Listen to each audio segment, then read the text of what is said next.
Press the bell icon on the YouTube app to never miss a video from News Laundry. Welcome to NL Interviews, and today we have Swati Thiyagarajan, whose book, named after her show, Born Wild, came out courtesy Bloomsbury in July of this year, available in many fine stores. And despite it being named after your show, it's not about your show. It's in fact the onus for your show. Is that an accurate assessment? Yeah, it's named after my show, and there's a lot of stories in there because of where I traveled to do the stories I did for my show. So of course the bulk of the material comes from the fact that I had the ability to do the show called Born Wild on NDTV, and therefore I got to travel all over India and then parts of Southern Africa, you know, to do the stories. So in that sense, it has a lot to do with my show, but I did not write it and design it like I would my half-hour show. Right. I mean, there are vignettes, exactly, definitely, vignettes, but they're not. Yeah. They're and more it's personal. It's more personal, and I've tried to link a lot of things together. And you know how television works. In a half-hour program, you only get so much time, and then you know that you're going to, you know, there's viewer fatigue, so you're not going to bombard them with too much information.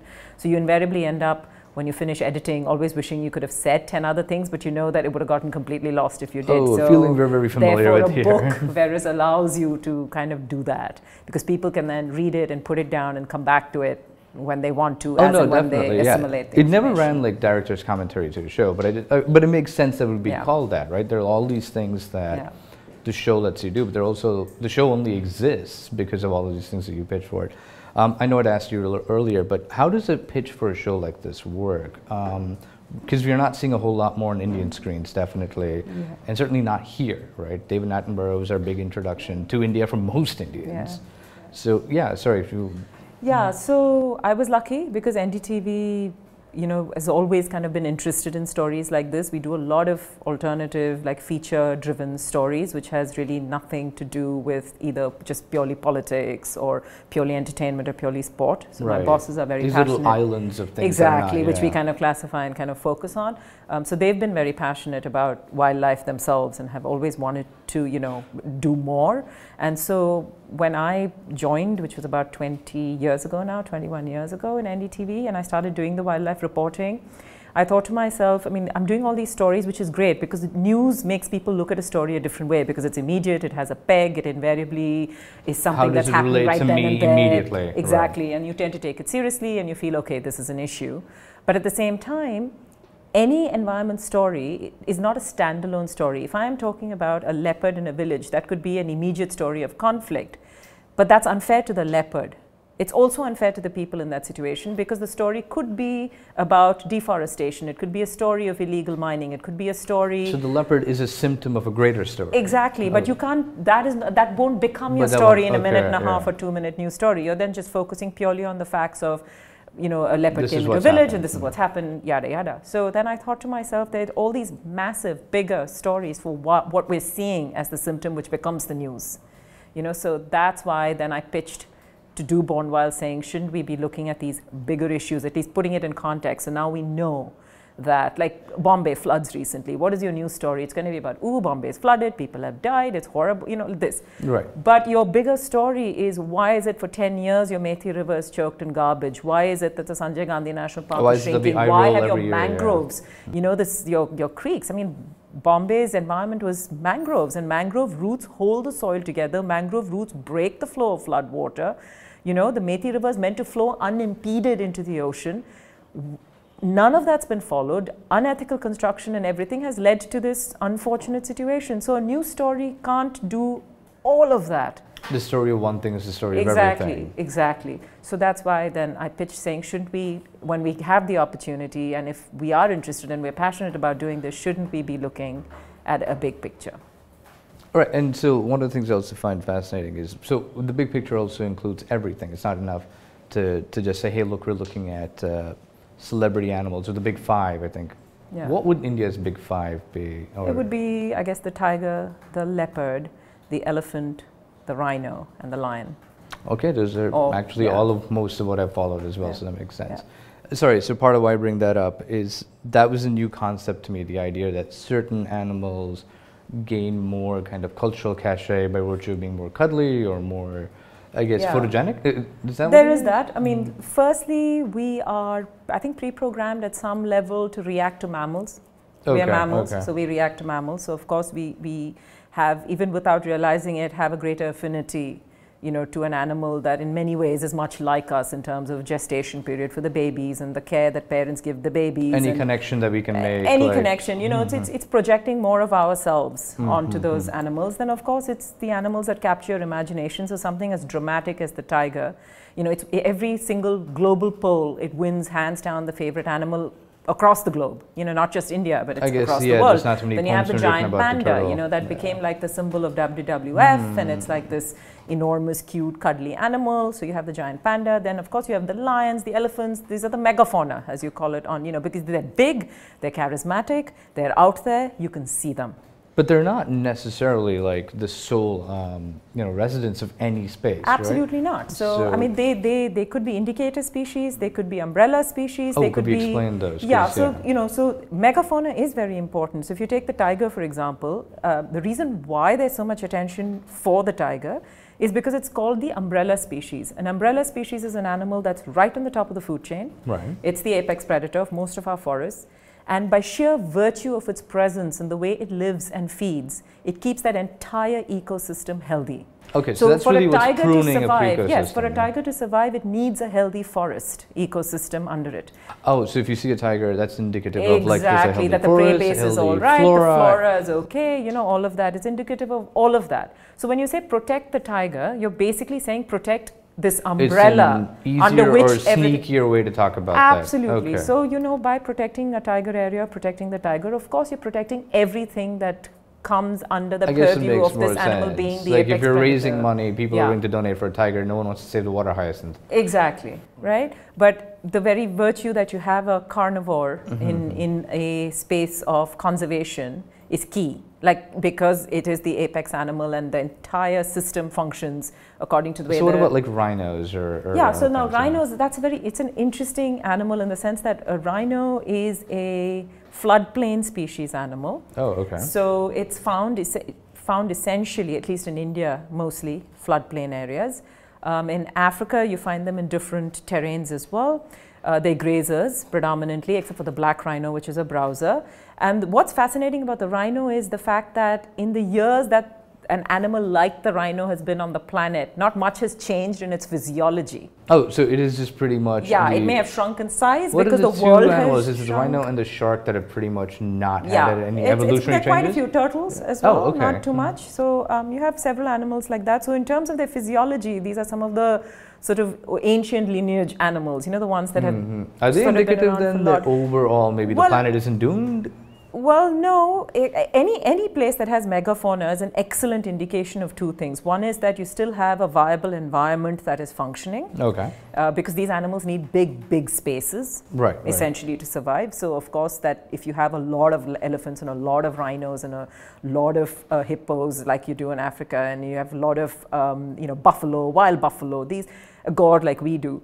These are very big animals that require very big spaces. They require, you know, and they move through these big spaces. So, of course, it's an indication that all is well in that area. Not all is well. It's an indication that your environment, A, was amazing in order to have all these animals in the first place. B, it's still functioning in order, otherwise they would all vanish. And 3, you still have some level of viable habitat. But right now, we know with the numbers, like megafauna, I think most of them, over 80% of their numbers have crashed in the last 3-4 decades. 80%. Yeah, and they've lost over, I would say, 40-50% of their home ranges, as we call them.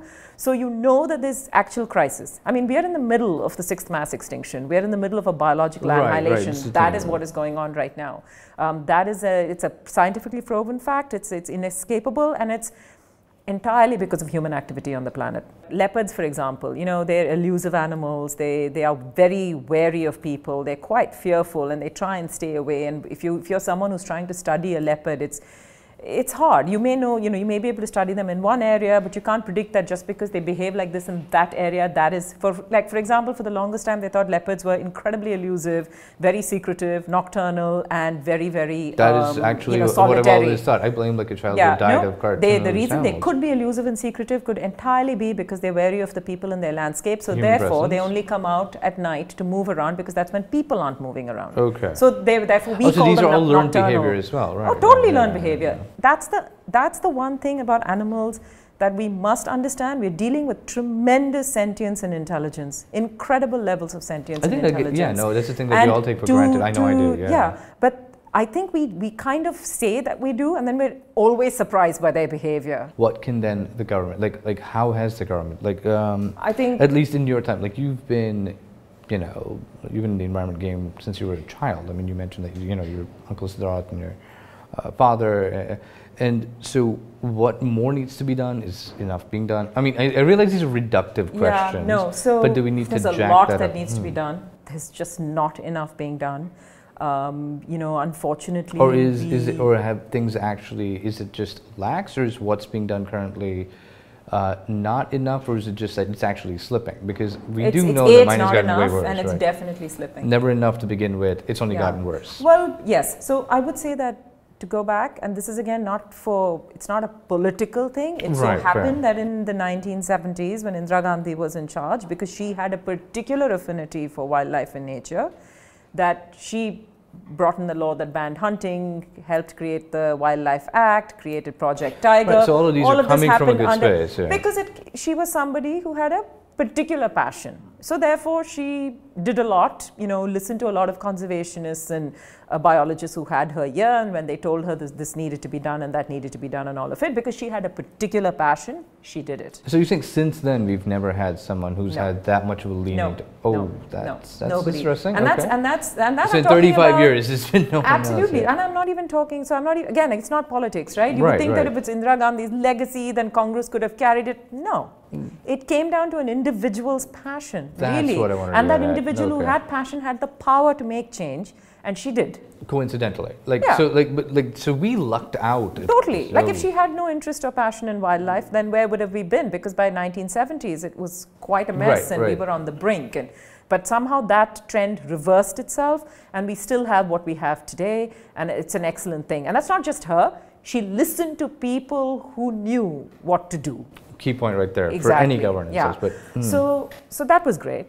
But progressively, governments since then, and I guess in a country like India, on that particular steam? Well, that was established, that was there, great. I mean, I'm not saying we have created more national parks since, especially Project Tiger parks, more have been created.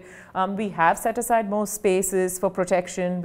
So I'm not saying nothing's been done. Oh, right. I'm just saying that not enough. And what's now, being done versus a lot is what being needs reversed. to be done? Oh. For example, right now, the coastal regulation zones, as we have them, these are rules and laws that we have on how to live on a coast, because we have coastal erosion, we have rising sea levels, we have storms, we have a whole lot of issues. Plus, we have flora and fauna that live on a beach, in the water, all of that stuff. I think there was a caravan lead a while back about illegal fisheries off of the coast. Yeah, so I mean, that's one side of it. That's marine environment and protection.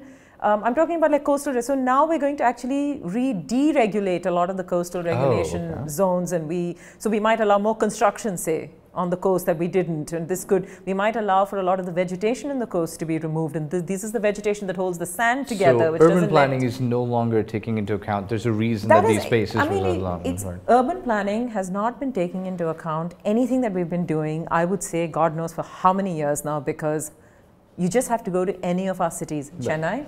I was going to say, Mumbai is living proof Delhi, that urban planning is ecologically out the window. I mean, even 13 of your top 20 most polluted cities in the world are in India. When our social index, we talk about our GDP and economy and technology and Mangalyaan and all of this, which is terrific. I am not saying that isn't great. But it has a cost. My God, why are 1 in 3 children malnourished? And why, do we have these kind of horrible environmental crisis? I mean, the Bhopal grass tragedy. I mean, what a tragedy, right?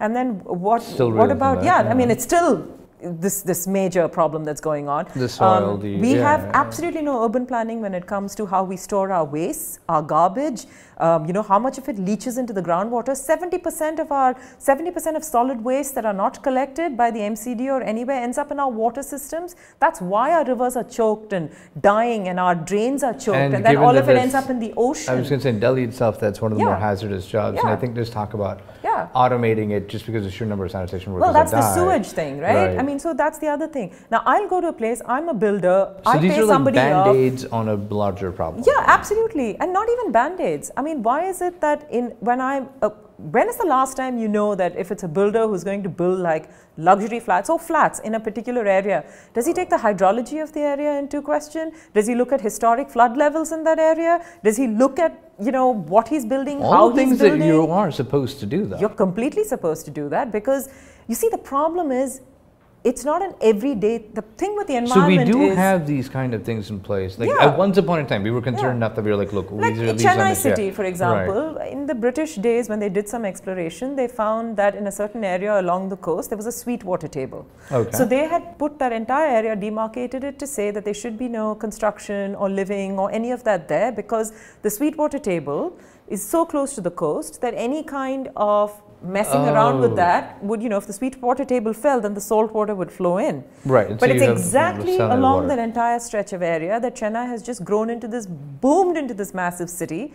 And today, it's undrinkable water. It's just basically, it's salt water. Chennai's groundwater, most of it is salt water. Right, its salinity, I think, is one of the highest. Now, you would think that after the floods last year, when the government said they're going to change things, they would do things differently, they would actually do things differently. But no, we have one amazing creek called the Ennore Creek in Chennai. And that's being completely encroached on, and it's being, now it's going to be thrown open to development, and there's such a mess going on in that area. So, Bangalore. I mean, what city has a lake that permanently froths and foams and throws toxic waste all over the place and catches fire? And you know, I mean, it's absurd. The lake of fire is very biblical there. Yeah, and the other thing is not understanding the hydrology. In a city... So, one odd question, and not to play the devil's advocate, because I think that's one of the worst things you can do, but one of the things I've been reading, and in this kind of defense, I think this was a scroll piece as well, was someone going, well, you know, if we start privatizing the environment, start privatizing this, then you are more likely to see people have to get all of the paperwork done, which means have to do all of the planning, get someone to come inspect the saltwater table, get someone to actually check like the pH levels of the soil before you start building.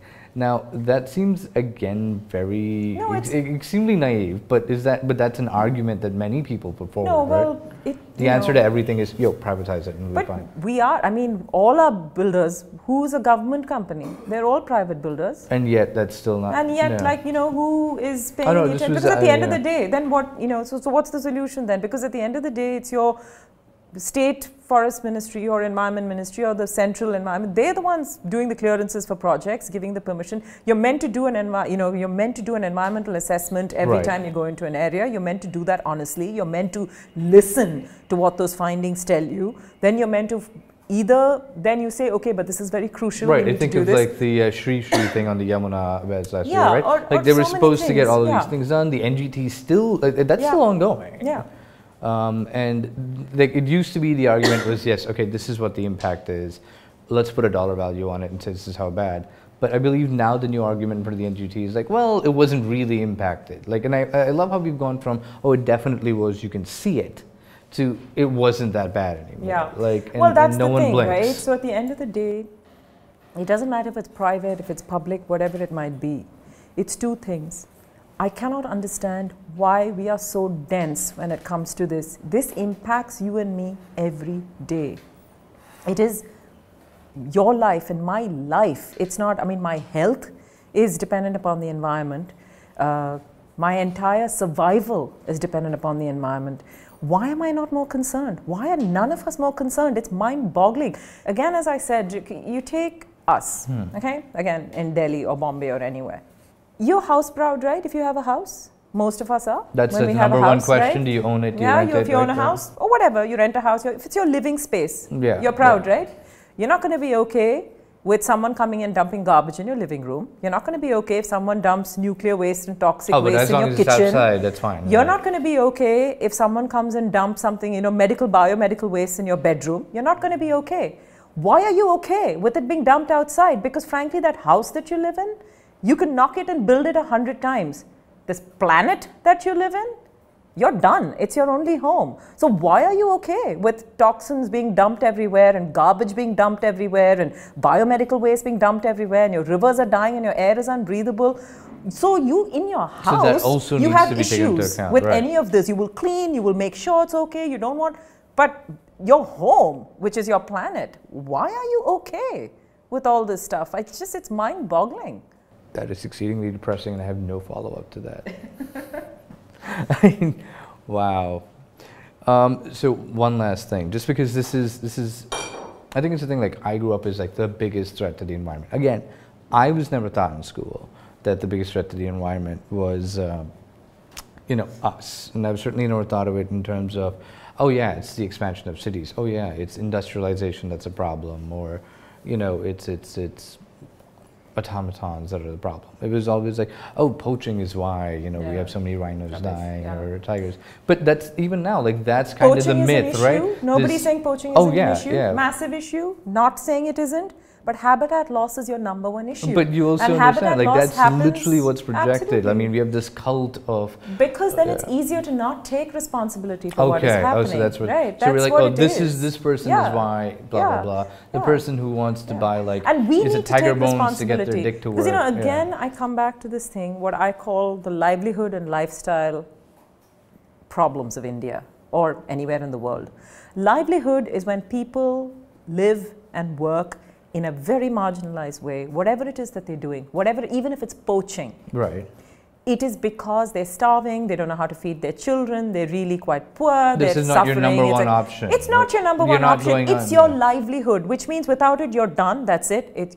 A poacher doesn't have a resume that he's submitting going, I am very good at that. Now, lifestyle is a bigger beast. It's you and me. Okay. What is lifestyle? It's the highways, it's the steel and, you know, coal, and it's the electricity, and it's the... Actually, not sustaining. It's a different way to rephrase. No, lifestyle is stuff that you and I require as luxuries. That is lifestyle. Stuff. Okay. Stuff. And to get stuff, we need the roads, and we need the, you know, we want to travel here, we want to travel there, we want to live like this, we want to build that, Wants we need this, we want that. Exactly. So it's livelihood. But what do? We tell people who are that livelihood, we're telling them that they are the problem and that they need to change, when it's actually me with my lifestyle who's the problem. My choices are what's actually impacting the planet. Because livelihood issues have solutions. Tomorrow, if there's a guy who's doing a particular thing near a forest and it isn't working, you can figure out for him to do something else that will stop that impact on the forest and give him a livelihood. But telling me that I shouldn't be buying a Prada bag and flying to Milan and, like, you know, I'm not saying any of that is wrong, but it's how much is enough and how much of it are you going to do, and you're going to pay any attention to these impacts, and are you then therefore going to make just more informed choices? People switching away from blood diamonds to zirconiums, or like that's, you know, but that's an example of suddenly realizing the cost of the stuff. But it's also putting that out there. It's, again, people, nobody is inherently, well, there's some people, but mostly nobody's inherently wakes up in the morning going, ooh, you know, I'm going to ruin the planet and ruin someone's life. I think inherently douchey is a trait that we all have. Yeah. So it's because you may not know, you may not make those connections. So we come back to that cycle of how do you put those connections out? As I keep saying, it's the fundamental thing, is that connection. So if you're not doing enough on the news, if you're not doing enough online, and if you're not putting those connections out there, if you're not constantly talking about it, or, you know, I'm not saying that... They need to be a part of the conversation, but not totally has to be, because if I know, you know, that something that I'm doing has a certain impact in a certain way, and if I can make that connection, maybe I'll think twice about doing it again. Or if I am going to do it again, I'm going to do it so occasionally when I actually have to, and, you know. So it's not like I need 30,000 bags. Maybe I'm happy with 2. You know, maybe I don't need a certain thing. I'm just saying, again, even the rethinking, the awareness of that. Again, maybe you will have 30,000 bags because that person who had a certain livelihood, who was impacting thing, is now using something else with bamboo to make bags that you know what I mean. So it's an entire hipster culture exists because of this. So it's, you know, these interconnectedness, and I think that is really the problem. I'm not saying that there's any one solution to any of this, or it's an overnight solution, and nor am I saying that there are no solutions and it's all hopeless and we need to give up and go home. I am saying I appreciate that little splattering of hope there. Yeah, it is entirely, and that is why there's hope, because it's entirely up to you and me. So it's one thing to say, oh, but you're always like saying this and it's all doom and gloom.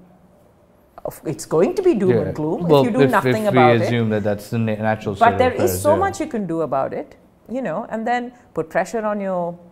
Why do we accept the things that happen? So what about even us? Delhi, for example, 20 years. How, has there been a single citizen movement to come together and ask MCD to clean up the garbage? But why is it that we live in 2017 but those and not have a recycling system? But they continue to be the key election issues, right? Yeah. But yet, okay, you're fair. Like no one's come together, even though that's a key platform. But, I mean, look at the colonies we live in. You take the richest Delhi colony. There's no recycling. Where's the recycling? I don't understand. How is this such a difficult thing in 2017? Why is it so difficult for us to have different bins for different things? Why isn't there an organized collection? Why isn't there an organized disposal?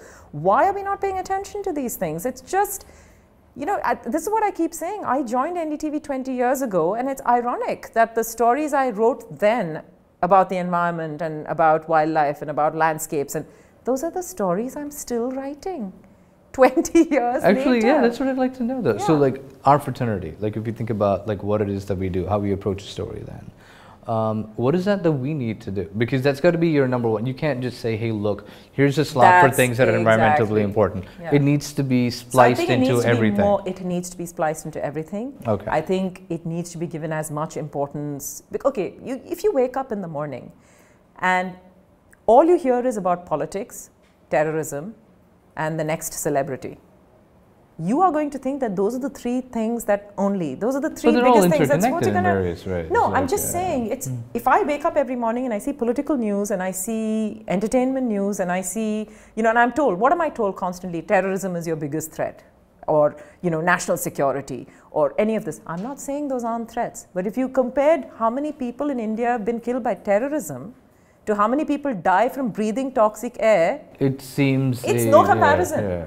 Today, if you have a child who's about 5 or 6 or 10 years old, if you can look him in the eye and say you didn't know any better, you're lying. You're absolutely lying. And could you do that? Do you want to look your child in the eye and go, well, actually, I knew better and I should have left you a different world, but I've screwed it up, chose not and to. I don't care because I've chosen to live my life selfishly and I don't really care, you know? What kind of world are we living for you? But that makes sense though, but that's such a singular way of looking at things. Like, you know, just kind of like, I'm absolving myself of this greater thing. Yeah. You sort it out, you got this. Versus, look, we're in this together. This is how we hurtle towards this. Totally. All right. Yeah. All right, so I'm going to wrap this up, but thank you so much. It's really great. And Born Wild, Bloomsbury. It's on Amazon India as well. It is. Is it on Kindle? Not yet. Not yet. Yeah, well, but it should be in a couple of weeks. Well, there is a gorgeous paperback with pictures, which I hope will translate to the Kindle copy. Yeah, it should. Yeah, it should. And again, one of the few precursors, or more importantly, let's put it this way, one of the ur-texts for environmental journalism in India right now. So thank you so much for coming on here. Thank you very much. Thank you for being very patient with us as well. No, it's been great. Thanks. All right, so that's us for NRL Interviews. Thanks.